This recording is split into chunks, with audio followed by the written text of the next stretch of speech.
اللہم صلی علی محمد۔ اپنی نظر اور شرمگاہ کی حفاظت کریں۔ اس دور کا سب سے بڑا فتنہ یہ ہے کہ نگاہیں پاک نہیں رہی، نگاہیں غلیظ اور گندی ہو گئی، شرمگاہوں میں وہ تقدس نہیں رہا ہے۔ حضور علیہ السلام نے ارشاد فرمایا، من زنا زنیا بہی ولو بہی تانے دارے ہے۔ جس شخص نے زنا کیا یہ عمل اس کے گھر بھی لوٹے گا، اگرچہ اونچی اونچی دیواریں کیوں نہیں کر لیتے۔ یہ مکافات عمل ہے۔ گندم از گندم بروید جو ز جو، از مکافات عمل غافل مشو۔ گندم بو گے تو گندم کاٹو گے، جو بو گے تو جو کاٹو گے۔ نظر کو تقدس دو، نظر کو پاکیزگی دو۔ حضرت لقمان حکیم کہتے ہیں کہ میں کئی نبیوں سے ملا ہوں، کئی نبیوں سے ملاقات کی ہے، اور میں ان سے دو دو چار چار باتیں جمع کی ہیں، اور ان ساری باتوں کو میں نے جمع کر کے 100 باتیں جمع کی ہیں، اور ان کا پھر میں نے خلاصہ تیار کیا ہے۔ ان میں 8 باتیں الگ کی ہیں۔ ان 8 باتوں میں ایک بات یہ ہے، جب کسی کے گھر جاؤ تو نظر کو حفاظت میں رکھو۔ جس شخص کے مہمان بنو، جس کے گھر جاؤ، تمہاری نظر نہ بھٹکنے پائے۔ نظر اگر غیر محرم کو شہوت سے دیکھتی ہے، حدیث میں آتا ہے کل قیامت کے دن جہنم کی آگ سے بھر دی جائے، وہ سخت رسوا ہوگا۔ آج میڈیا کی آوارگی اور انٹرنیٹ پہ جو کچھ ہو رہا ہے، ٹیلی ویژن اور سینما جو بدتمیزی پھیلا رہے ہیں، اور موبائل پیکج جس طرح بے حیائی کو فروغ ہو رہا ہے، ہم اس کے خلاف پوری قوت کے ساتھ بند باندھیں۔ اپنی اولادوں کے ہاتھوں سے ناول چھین لو، ان کے ہاتھوں سے جو ہے وہ فلمیں چھین لو، ان کی خلوتوں پہ نظر رکھو اور ان کی حفاظت کرو۔ جس شخص کی نظر پاک نہیں ہے، اس کے من میں طہارت نہیں آ سکتی ہے۔ دل پاک نہیں ہے، اس کو جو ہے وہ باطن کا نور نصیب نہیں ہو سکتا۔ وائے قوم کشتائے تدبیر غیر، کارے او تخریب خود تعمیر غیر۔ از حیا بیگانہ پیرانے کہن، نوجوانہ چوں زنا مشغول تن۔ کتنی حکمت والی بات کہی اقبال نے۔ وہ اپنے دور کا دکھڑا سناتا ہے، جس دور سے ہم گزر رہے ہیں اب تو عجیب حال ہو گئے۔ اقبال کہتا ہے یہ جو میرا دور ہے، جوان تو جوان رہے، بوڑھوں کی نظروں میں حیا نہیں رہا۔ از حیا بیگانہ پیرانے کہن، بوڑھے لوگوں کی آنکھوں میں بھی اقبال کہتا ہے حیا نہیں رہا۔ نوجوانہ چوں زنا مشغول تن، اور نوجوان عورتوں کی طرح اپنے تن کے ساتھ لگے ہوئے ہیں، اپنے تن کو سنوارنے میں ہر وقت کنگھی پٹی میں لگے ہوئے ہیں۔ یہ مردوں کا کام نہیں ہوتا، یہ دلیروں اور بہادروں کا کام نہیں ہوتا، یہ عورتوں کے وظیفے ہیں۔ در دل شاں آرزوہا بے ثبات، مردہ زائن از بطون امہات۔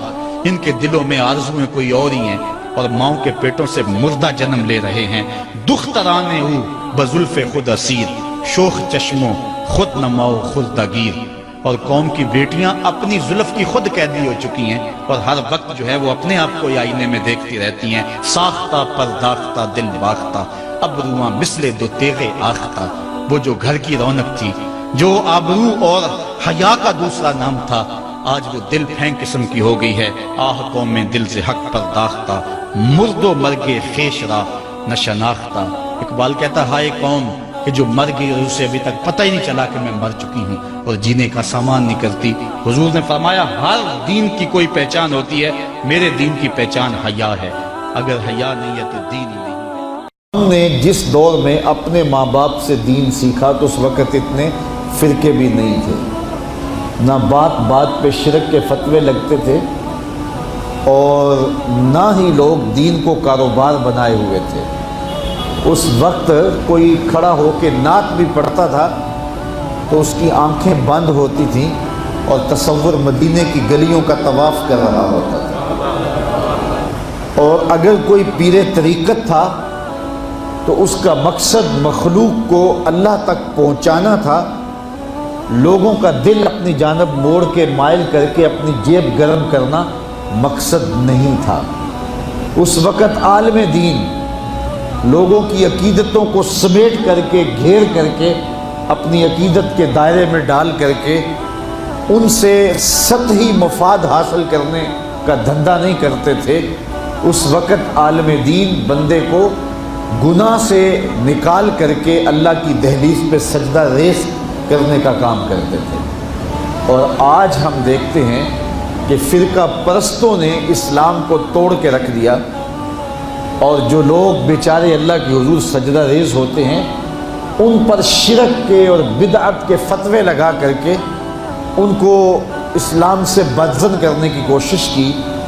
اور نعت خانیاں ایک بہت بڑا کاروبار بن گیا اور پیری مریدی ایک بہت بڑا دھندا بن گیا، تو اس دور کے اندر اپنی اولاد کو سنبھالنا، وہ طرح طرح کے سوال کرتی ہے، پوچھتی ہے، تو پھر ان کو دین پر مطمئن رکھنا اتنا آسان کام نہیں ہے۔ ہمارے والدین نے ہماری تربیت کی تو ان کے لیے قدرے آسان تھا، لیکن ہمارے لیے اپنی اولاد کو سنبھالنا اور دین کی راہ پہ ڈالنا قدرے مشکل ہے۔ لیکن ہمارے والدین نے جو آسان کام کیا تھا اس کے لیے بھی بڑی محنت کی تھی، اور ہم اپنی اولاد کے لیے کیا اتنی محنت کر رہے ہیں جتنی محنت ہمارے والدین نے ہمارے اوپر کی تھی۔ تو اگر ہم نہیں کر رہے تو پھر ہماری اگلی اولادیں یا ان کی اگلی نسلیں پھر کن ہاتھوں میں ہوں گی؟ تو اس لیے ہمیں خاص طور پہ سوچنا چاہیے۔ میں نے قرآن مجید کی جو آیت کریمہ پڑھی ہے اس میں ارشاد فرمایا، اپنے آپ کو اور اپنی اولاد کو دوزخ کی آگ سے بچا لو جس کا ایندھن انسان اور پتھر ہے۔ تو مجھے اور آپ کو اپنی اولاد کی حفاظت کرنی چاہیے۔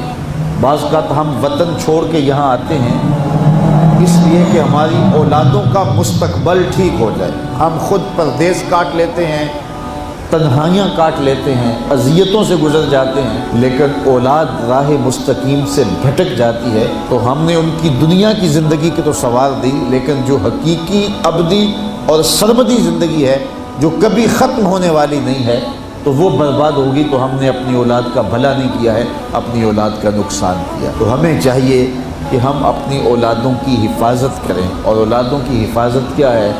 ان کے اخلاق اچھے ہوں، ان کا کردار خوبصورت ہو، ان کے دین کی حفاظت ہو، اور وہ ایک صالح، سچے اور کھرے مسلمان کے صورت اپنی زندگی گزارنے کی مشق کریں، اور اس کا عملی نتیجہ ہماری آنکھوں کے سامنے ہو۔ میرے حضور نے ارشاد فرمایا کہ اپنی اولادوں کو 3 چیزیں سکھاؤ۔ پہلی چیز حب نبیکم، اپنی اولاد کو نبی کریم علیہ السلام کا پیار سکھاؤ۔ دوسری چیز وحب اہل بیت ہی، اور حضور کے اہل بیت کا پیار سکھاؤ۔ اور تیسری چیز تلاوت القرآن، انہیں قرآن مجید کی تلاوت کرنا سکھاؤ۔ یہ 3 چیزیں آپ اگر بچپن سے ہی اپنی اولاد کے اندر داخل کر چکے تو پھر آپ کامیاب ہوئے۔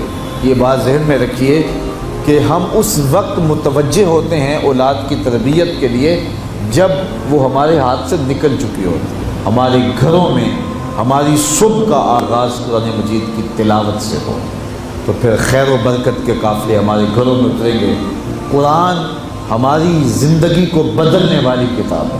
جب ہمارا ربط اس کتاب سے ہو جائے گا، پختہ تعلق اس کتاب سے قائم ہو جائے گا، تو پھر زمانے کی تیز آندھیاں بھی ہمارے پائے استقلال میں لغزش نہیں لا سکتی ہیں، نہ ہمارے عقائد میں خرابی آ سکتی ہے، نہ ہمارے عمل میں کمزوری آ سکتی ہے۔